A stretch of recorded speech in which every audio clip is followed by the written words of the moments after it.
If you knew one habit could improve your mood, energy, sleep, and long-term health, would you do it? That habit is simply being active. Physical well-being means the body works well, you can do daily tasks without getting overly tired, stay active, and resist illness. Exercise helps achieve this by training many systems at once: the heart and circulation, muscles and bones, metabolism and the immune system, and it also supports mental health. Key benefits include a stronger heart, better blood sugar control, more muscle mass, higher bone density, improved mood, and lower chronic inflammation. Hello and welcome to the channel. Another in-depth IB sports science session incoming. Today we're exploring why an active lifestyle supports physical well-being. I'll explain how activity prevents disease, key age, sex and lifestyle factors to take into consideration, energy balance, bone effects, and lastly, leptin and appetite regulation. You can now find my sports science assessment resources and IA ideas on the Teachers Test website, which are ideal for formative assessment in lessons or to use as revision tools for learners. I'll leave a link to my shop in the description below for you. With that being said, pause the video for the interactive content towards the end of the video and use the timestamps in the description to jump to sections. Now, let's get stuck into the content. The objectives you should achieve by the end of this video include being able to explain that an active lifestyle contributes to the maintenance of health, evaluate the role of exercise helping in disease management, identify the main forms of cardiovascular disease, examine the role of exercise in lowering the risk of cardiovascular disease, explain the energy balance equation, and discuss the causes of obesity, assess the role of exercise in preventing obesity, explain the causes and consequences of type 2 diabetes, discuss how physical activity can affect muscular and immune system function, define the terms bone health and osteoporosis, and assess the effects of exercise on bone health. A lot of content to get through for this to gain an understanding of how an active lifestyle can benefit our physical health and well-being. Let's see how we get on. Let's start with the guidelines. How much exercise or physical activity is going to benefit our physical health and well-being? That is the question. Many guidelines exist, but let's take a look at the renowned World Health Organization guidelines on screen. You can pause the video and take your time to digest these for the different special population groups here, if needed. Firstly, let's break down the specific age groups. Children and adolescents aged 0 to 18 should aim for at least 60 minutes of moderate to vigorous activity every day. Emphasize play, motor skill development, and bone-loading activities such as running, jumping, and team sports to build peak bone mass during growth. Strong bones formed in youth lower the future risk of osteoporosis because bone-building cells, known as osteoblasts, respond best during growth. A simple practical idea: combine school PE, team sports, and active play. Adults aged 19 to 64 should aim for about 150 to 300 minutes of moderate aerobic activity per week, plus at least 2 strength sessions. Keeping muscle mass supports resting metabolism, while cardio lowers blood pressure and improves blood lipids.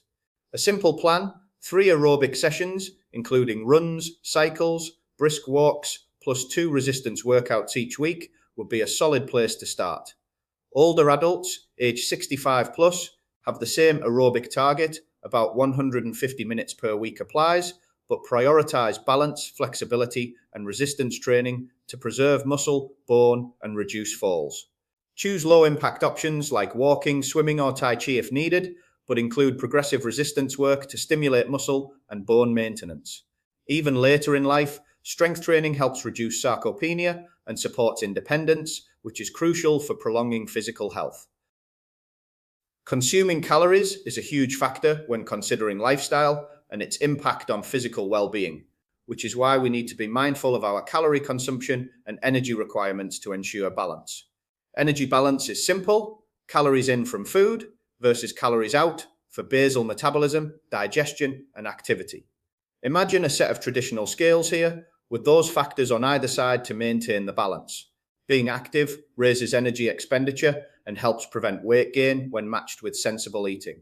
In terms of macronutrients, we've got a whole video dedicated to them on the channel from earlier in topic A, so feel free to go through it if needed. Carbohydrates, worth around 4 kilocalories per gram consumed, are the main fuel for high-intensity work and are stored as glycogen in muscle and liver.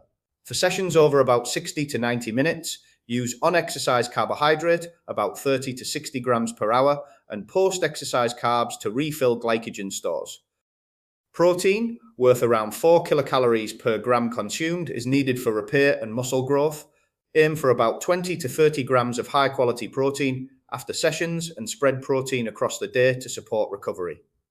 Fats, known also as lipids, worth around 9 kilocalories per gram consumed, are energy-dense and fuel low-intensity, long-duration exercise. They are also needed to absorb fat-soluble vitamins. Include healthy fats in the diet and periodize carbohydrate versus fat emphasis depending on the session's goals. Fuel high-intensity work with carbs, allow some low-intensity sessions to train fat use if appropriate. On the back of understanding energy balance, we can then think about what triggers hunger and makes us eat. Leptin is a hormone made by fat cells that tells the hypothalamus how much energy is stored. When leptin works normally, more body fat raises leptin levels and reduces hunger, helping keep weight stable. In many people with obesity, leptin levels are high, but the brain doesn't respond well. This is leptin resistance. Inflammation and problems getting leptin into the brain contribute, so appetite stays high despite plenty of stored energy. Exercise and losing fat tend to improve leptin sensitivity and lower leptin levels. Practical advice could be to combine regular activity with sensible dietary changes rather than extreme dieting. Severe calorie restriction can worsen leptin signaling and trigger metabolic adaptations that make long-term weight control harder. Training changes muscles in several helpful ways. Resistance work increases strength and muscle size, known as hypertrophy, and improves how nerves activate muscles. Endurance work raises mitochondrial number and oxidative enzymes, so muscles use oxygen better. Resistance training causes mechanical tension that triggers muscle protein synthesis. Endurance training stimulates mitochondrial biogenesis, which is the process by which cells make new mitochondria to help meet future energy demands. For muscular hypertrophy, practical rules work well. Use moderate to heavy loads with about 6 to 12 repetitions per set. Apply progressive overload over weeks, eat enough protein, and allow recovery between hard sessions to see adaptation and improvements. It is worth bearing in mind that physical activity can also negatively impact muscular function. Muscle soreness and damage are normal after new or intense work. Delayed onset of muscle soreness is often caused by eccentric or muscle lengthening actions and reflects the repair cycle. We can prevent these problems longer term by increasing load gradually and also scheduling regular lighter training weeks to aid recovery. Moderate exercise boosts immunity. It increases circulation of immune cells, lowers chronic inflammation, and raises anti-inflammatory signals. Regular, moderate activity tends to reduce the risk of common colds and helps recovery.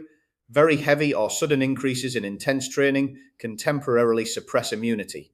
After very hard sessions, stress hormones cortisol and catecholamines rise, and the risk of upper respiratory infection increases for about 24 to 72 hours. That's why abrupt training spikes or chronic overload raise illness risk. Practical steps to help minimize this include building recovery into plans, using carbohydrates around long hard sessions to blunt cortisol responses, and prioritizing sleep and overall energy intake. We can also maintain good nutrition and key micronutrients such as vitamin D, vitamin C, and zinc to support immune resilience. Regular aerobic exercise lowers resting blood pressure by improving how blood vessels work. Exercise increases arterial flexibility and reduces overall vascular resistance. As outlined earlier with the World Health Organization guidelines, aim for about 150 to 300 minutes per week of moderate aerobic activity to help reduce blood pressure. Exercise also improves blood lipids. Physical activity tends to raise HDL, the good cholesterol, and can lower LDL and triglycerides by increasing enzymes like lipoprotein lipase and by burning more fatty acids. This helps reduce cardiovascular risk.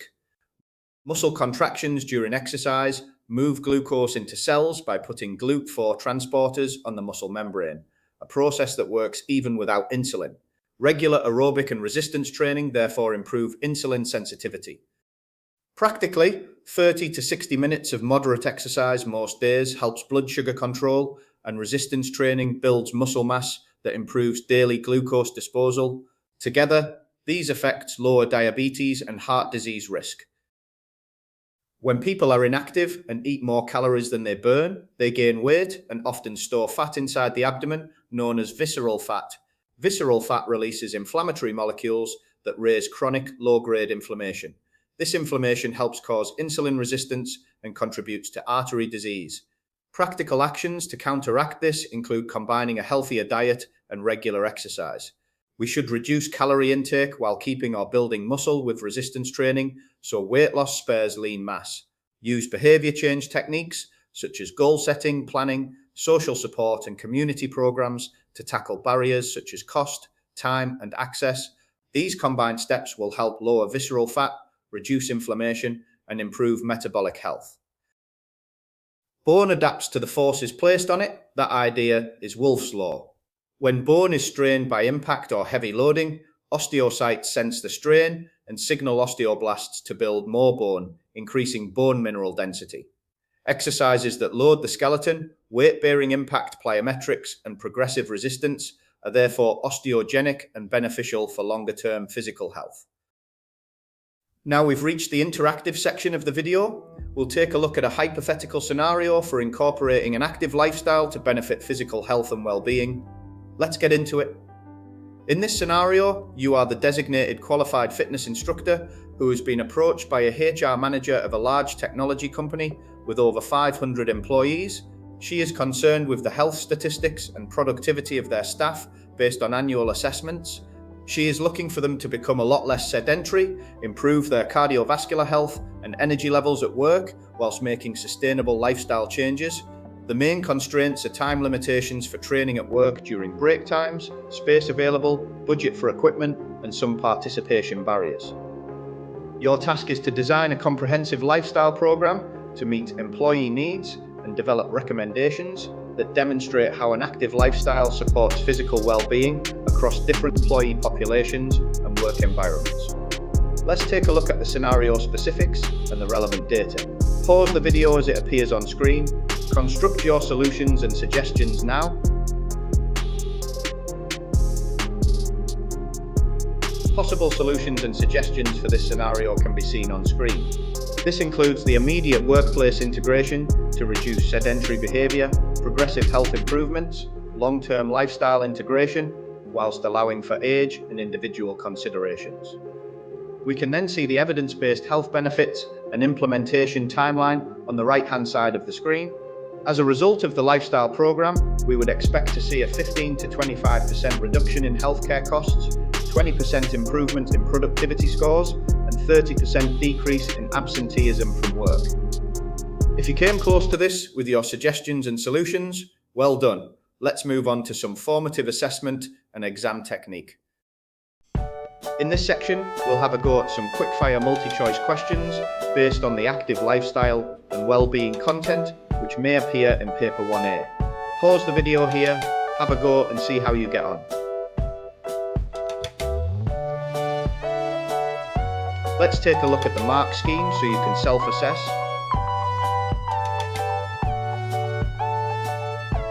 Okay, good stuff. Next, let's have a go at some data-based, short answer and extended response questions, which may appear on paper 1B and paper 2. For possible short answer and extended response style IB exam questions, you may be required to outline the physical activity guidelines for different age categories and special population groups, or explain how an active lifestyle positively impacts on health. You may also need to use calculations and equations outlined in the sports science data booklet where necessary. On screen, you can see some short answer questions related to the video content. Use the command term key to carefully consider the requirements of each DBQ and ERQ question and construct your answers with the appropriate level of detail. Pause the video now and give them a go.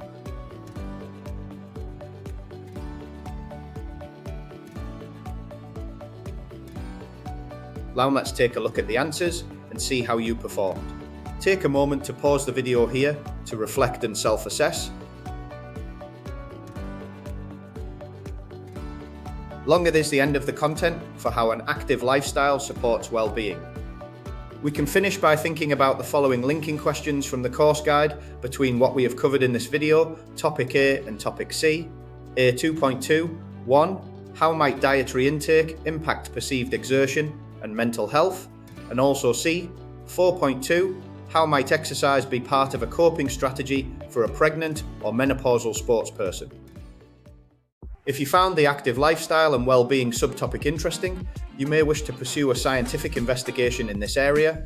On screen, you can see some sports science internal assessment ideas and key considerations you may wish to use to support with formulating a research question.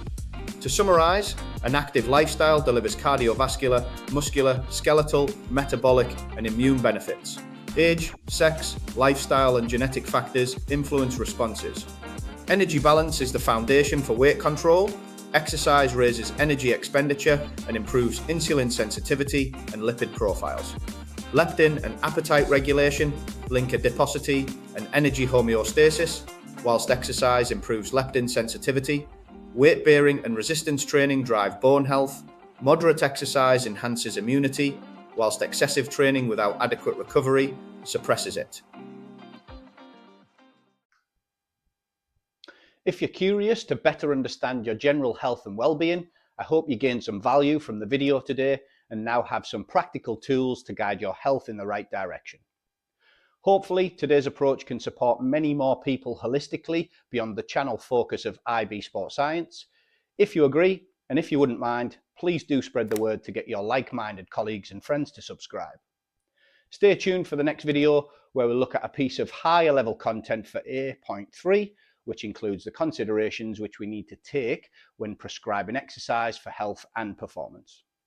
Alternatively, if you would like a little refresher on previous content from topic A, I'd recommend looking at this episode here. Thanks once again for watching, and I'll see you over on the next one.